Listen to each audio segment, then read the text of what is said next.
Where exactly does a memory live when the conscious mind just completely forgets it? It's a pretty profound question when you stop and think about it.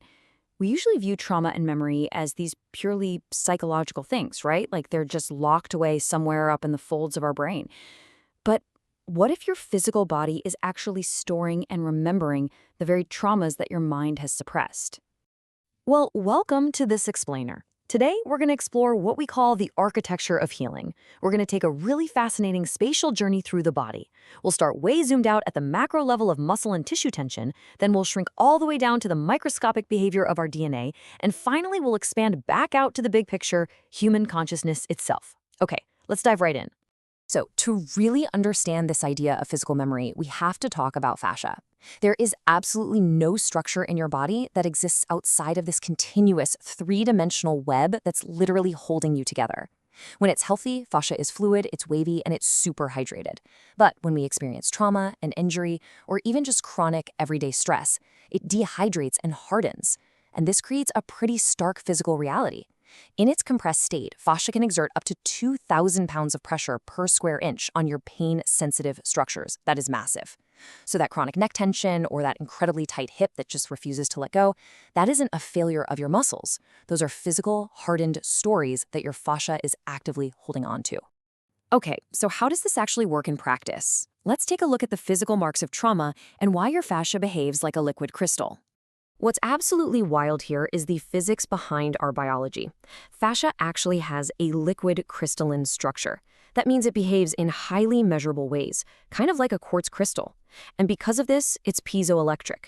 Now, piezoelectricity is just a fancy way of describing the property of generating an electrical charge in response to mechanical pressure. Think about that for a second. This means that traumatized, locked-up tissues are electrically silent. But when somatic therapies, like myofascial release, apply slow, sustained pressure to that restricted fascia, it physically generates a bioelectric current. It is actively restoring electrical resonance to the tissue. But here is the catch. Time is everything. It takes a minimum of 90 to 120 seconds of sustained, gentle pressure just to begin engaging that fascial barrier. You literally cannot force fascia to open. It's impossible. It requires profound patience, real presence, and quite a bit of time for the body to feel safe enough to finally allow that tissue to generate the bioelectric current and start the physical release. All right, so we've seen the macro, tissue level. Now let's zoom in a bit closer to the microscopic level, bridging the cytoskeleton straight down to the nucleus. We can actually map the exact journey of a mechanical signal, like a therapist's sustained touch, traveling from the outside of your body all the way down to your genetics. It's like a roadmap. The physical force starts at the skin and the extracellular matrix, transfers into the cell via its internal framework, which is the cytoskeleton, crosses the cellular nuclear envelope through a highly specialized bridge called the link complex, and then it physically interacts with our chromatin, the very structure of our DNA. The real star of the show in this awe-inspiring process is that link complex I just mentioned. Link stands for linker of nucleoskeleton and cytoskeleton. It is a literal, physical bridge made up of specialized proteins that completely spans the cell's nuclear envelope. It essentially grabs the filaments out in the cell's main body and physically hooks them into the delicate network deep inside the nucleus.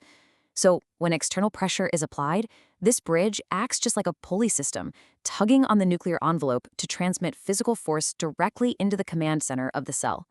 So let's go even deeper, right down to the atomic level, to see how this force actually changes us from the inside out and literally erases our epigenetic memory. At the epigenetic level, trauma literally leaves a physical mark. If you look on the left, you can see traumatized DNA is tightly compacted into something called heterochromatin, and it's biochemically locked by a specific modification we call H3K9ME3. Basically, it's totally closed off and inactive. But when that physical tensile force we talked about pulls on the link complex, it physically stretches the chromatin open. It actually unbinds restricting proteins, releasing the constraint on that bunched up DNA. Over on the right, you see the remodeled state. It's accessible, it's wide open, and it's marked by a brand new healing signature, H3K27AC. The mechanical force physically erased the biochemical marks of trauma and opened the door for brand new genetic expressions. It's honestly incredible. Now, you might be thinking, this kind of deep genetic remodeling must take months and months of therapy, right? Actually, research shows that changes in gene expression can be detected in just 15 seconds after a mechanical signal is applied. Just 15 seconds to directly stretch chromatin and bypass normal biochemical pathways altogether. The speed of this cascade is just staggeringly fast. Now, let's zoom back out to the molecular level for a second to understand the environment where all of this magic happens, our biowaters and electrical healing. We have to talk about water here because molecularly speaking, the human body is about 99.9% water. And beyond your standard liquid, solid, and gas states, biological water actually forms unique structures. The most fascinating one is called EZ water, or exclusion zone water, which was popularized by Dr. Gerald Pollack. EZ water interfaces with biological tissues, like our fascia, and it forms this slick, gel-like consistency. And unlike the regular tap water you drink, it carries a negative charge. This means it acts exactly like a biological battery, fully capable of storing and transferring energy throughout your entire system. The real healing power here lies in how your body uses that electrical charge.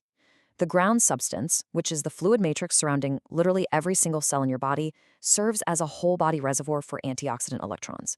You see, trauma and old injuries leave behind this silent inflammation fueled by free radicals.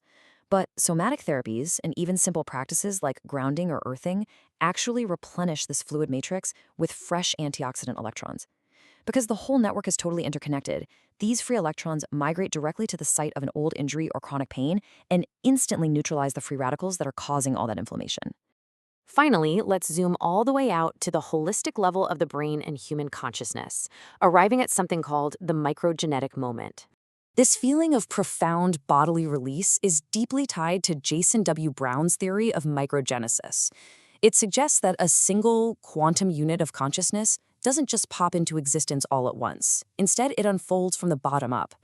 Over the course of about 1/10 of a second, which is roughly the length of a single brainwave, a pulse of electrical activity travels from the ancient reptilian parts of your brainstem, moves up through the emotional limbic system, and finally surfaces in the modern cortex as a fully conscious action or perception.